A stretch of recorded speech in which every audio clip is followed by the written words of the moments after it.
Hi there, welcome to Word on Wednesday. It's our opportunity in the middle of the week to pause and reflect on the things we looked at Gather Worship on Sunday. Now, this Sunday, we're continuing our theme for January, which is exploring faith, the issue of faith. And we're thinking about it from the angle of thinking about the one in whom we are invited to place our faith. We're thinking about the nature of God.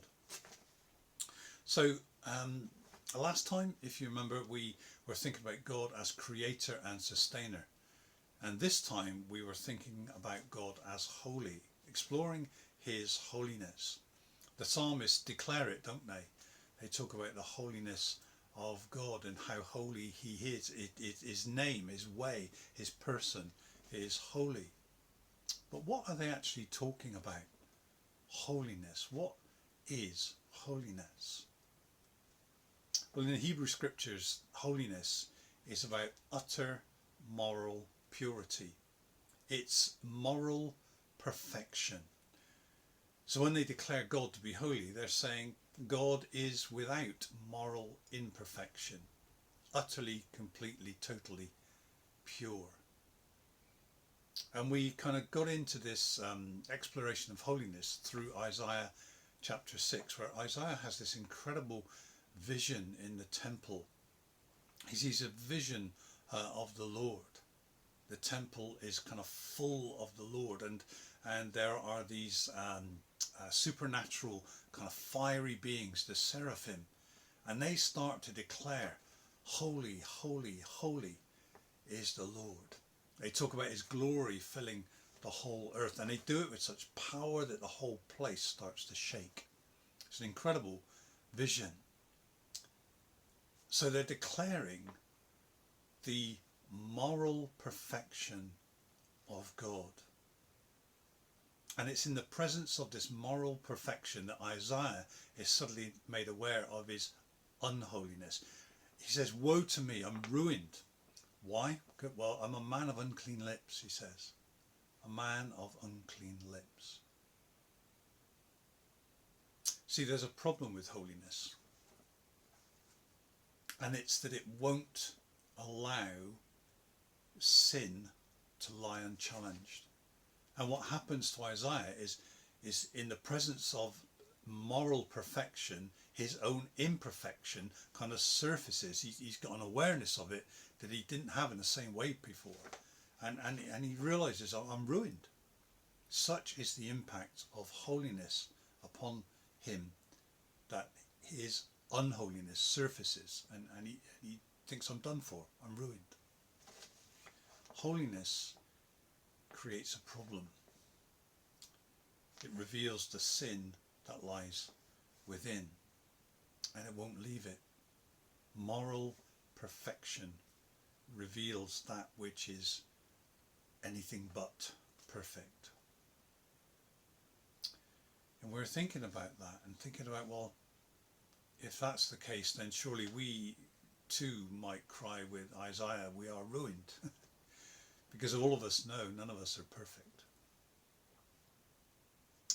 But what happens? Well, there's the nature of holiness, the problem of holiness, and there's the wonder of holiness that comes through in the passage. Because what happens is a seraph takes a live coal from the altar. Remember this is the vision of the temple, and he takes it and he touches Isaiah's lips with it.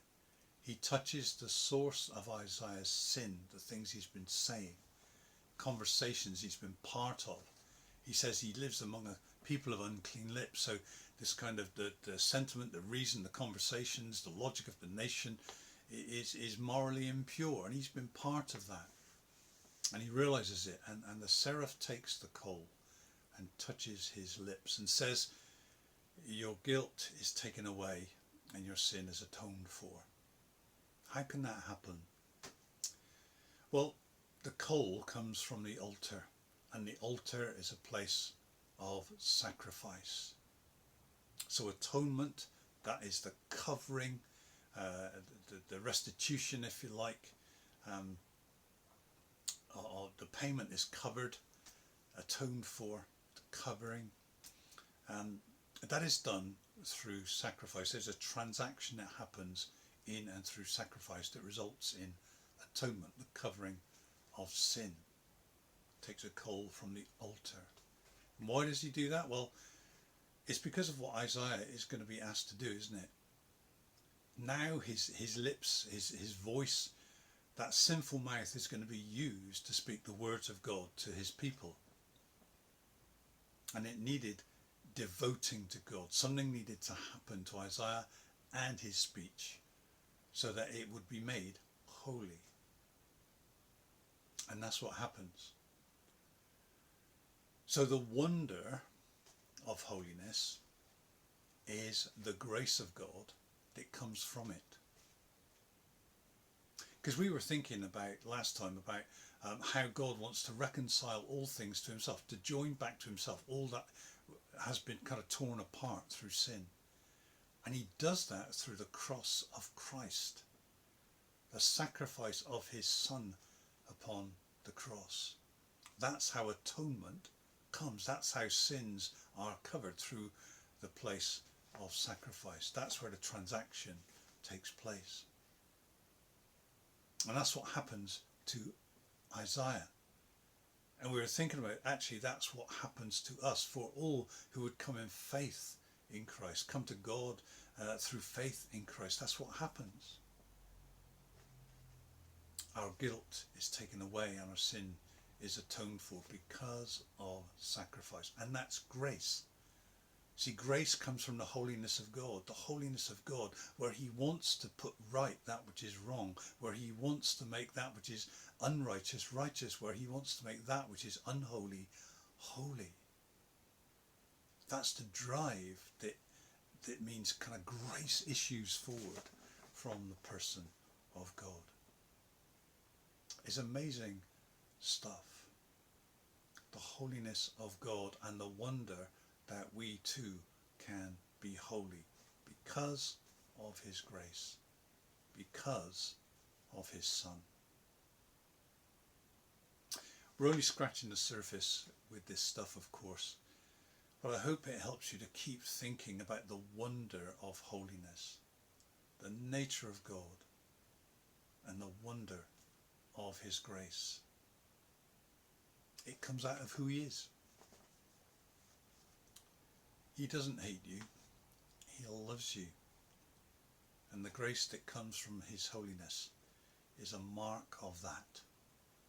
For he has given us his Son, that our sin might be atoned for, and we too might be holy and blameless in his sight. That's what Paul says in Ephesians, isn't it? That's the kind of goal of God, if you like, that we might be holy and blameless in his sight. What a privilege for all who would come in faith.